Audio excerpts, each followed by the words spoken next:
AP వ్యాప్తంగా ఎంతో మంది నిరుపేదల గుండె ఘోష కూటమి ప్రభుత్వానికి ఏమాత్రం పట్టడం లేదు. ఆరోగ్యశ్రీ సేవలు నిలిచిపోయి చికిత్సలు అందక గుండె, కిడ్నీ, క్యాన్సర్ వంటి దీర్ఘకాలిక వ్యాధిగ్రస్తుల పరిస్థితి దినదిన గండంగా మారింది. ఆసుపత్రిలో ఉచిత చికిత్సలు అందక చేతి నుంచి డబ్బు కట్టి వైద్యం చేయించుకునే స్తోమత లేక బాధితులు మందులతో కాలం వెళ్లదీస్తున్నారు.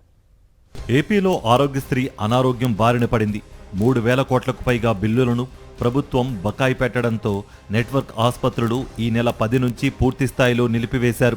గుండె జబ్బు బాధితులకు బైపాస్ సర్జరీలు, స్టంట్లు, కిడ్నీ బాధితులకు డయాలసిస్, క్యాన్సర్ రోగులకు కీమో, రేడియేషన్ థెరపీలు నిలిపివేశారు. డబ్బు కడితేనే వైద్యం చేస్తాం, లేదంటే ప్రభుత్వ ఆసుపత్రులకు వెళ్లిపోండని తరిమేస్తున్నారు.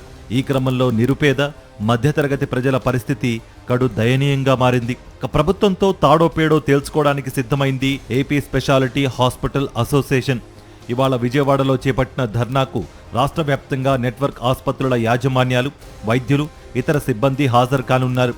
AP private nursing homes association, IMA, AP JUDA, ప్రభుత్వ వైద్యుల సంఘాలు సైతం ఆశా ధర్నాకు సంఘీభావం ప్రకటించినట్లు సమాచారం. ఉమ్మడి ఆంధ్రప్రదేశ్ రాష్ట్రంలో ఆరోగ్యశ్రీ పథకాన్ని ప్రవేశపెట్టినప్పటి నుంచి నెట్వర్క్ ఆసుపత్రులు ఇంత పెద్ద ఎత్తున ఉద్యమానికి దిగిన దాఖలాలు ఇది వరకు లేవు.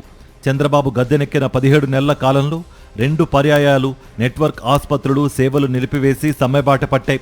అంతేకాకుండా దేశంలోని ఏ రాష్ట్ర చరిత్రలో లేనట్టుగా ప్రభుత్వం నుంచి బకాయిలు రాబట్టడం కోసం ఇప్పుడు ఏకంగా ధర్నాకు దిగుతున్నారు. జాతీయ స్థాయిలో పరువు పోతుందని గ్రహించిన ప్రభుత్వం ఆశా ప్రతినిధులతో బేరసారాలకు దిగింది.